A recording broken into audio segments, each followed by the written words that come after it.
Welcome back to Pacific Atlantic Time, where I break down the latest in crypto, tech, and finance so you can stay ahead of the game. Today we're diving into some critical shifts in Bitcoin's price movement and what it could mean for investors. Plus, an exciting new blockchain launch that could reshape decentralized finance. Let's get into it. Bitcoin has been on a wild ride lately, hitting an all-time high of $109,590 before dropping to $77,041 in what has been its second largest correction of this bull cycle. That's about a 30% drop, and naturally people are wondering, is this just a bump in the road or the start of a bigger downturn? This pullback is mainly driven by short-term holders, investors who bought Bitcoin within the past month and are now selling at a loss. This selling pressure has added fuel to the correction. At the same time, Bitcoin ETFs have seen large outflows, about $920 million in just a week. This suggests that institutional demand is cooling down, at least for now, meaning big players aren't stepping in aggressively to support the price.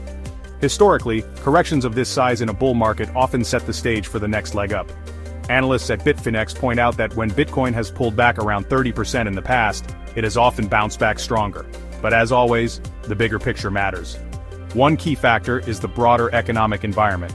Right now, concerns over inflation and shifting Federal Reserve policies are influencing investor sentiment across all markets, including crypto.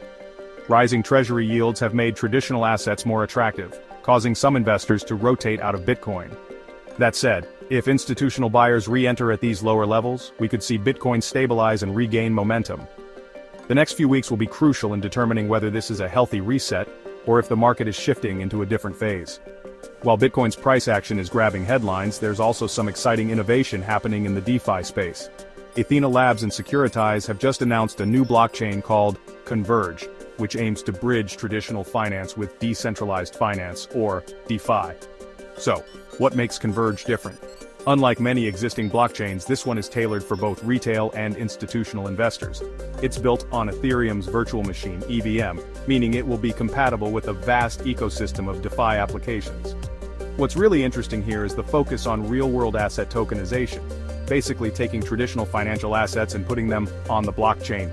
Institutional interest in tokenized assets is growing fast, with some projections suggesting this could become a $2 trillion market by 2030. With Converge's infrastructure, more traditional investors might finally start integrating with DeFi in a way that's secure and scalable. To wrap things up, here's what to keep in mind. 1. Bitcoin's correction isn't unusual. 30% pullbacks have often signaled buying opportunities in past bull runs, but macroeconomic factors and institutional flows will determine whether it rebounds quickly. 1. Institutional investors are playing it safe for now, as seen with ETF outflows. Keep an eye on whether this trend reverses, as that could indicate renewed confidence.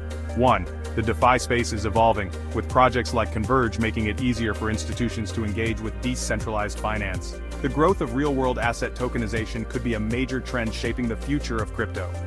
As always, do your own research, stay informed, and make investment decisions that align with your risk tolerance and long-term goals. If you found this video helpful, hit that like button, subscribe to Pacific Atlantic Time, and turn on notifications so you never miss an update. I'm here to break down complex crypto news so you can navigate the market with confidence. Thanks for watching, and until next time, happy investing.